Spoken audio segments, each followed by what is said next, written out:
احمد مجتبی محمد مصطفیٰ کونین دے والی سرکار دو عالم صلی اللہ علیہ وآلہ وسلم نے ارشاد فرمایا، اللہ تعالیٰ فرماتا ہے کہ جس نے میرے کسی ولی سے دشمنی کی اسے میری طرف سے اعلان جنگ ہے،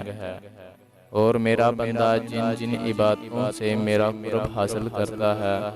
اور کوئی عبادت مجھ کو اس سے زیادہ پسند نہیں ہے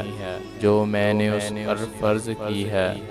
یعنی فرائض مجھ کو بہت پسند ہیں، جیسے نماز، روزہ، حج، زکوٰۃ، اور میرا بندہ فرض ادا کرنے کے بعد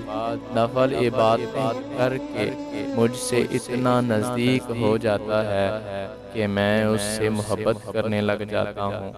پھر جب میں اس سے محبت کرنے لگ جاتا ہوں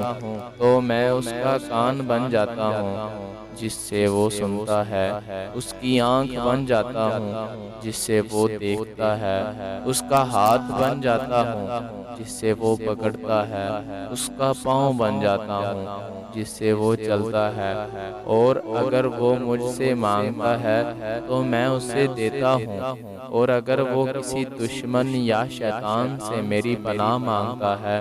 تو میں اسے محفوظ رکھتا ہوں، اور میں جو کام کرنا چاہتا ہوں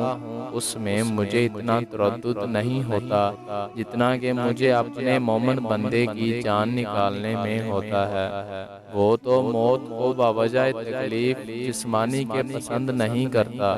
اور مجھ کو بھی اسے تکلیف دینا برا لگتا ہے۔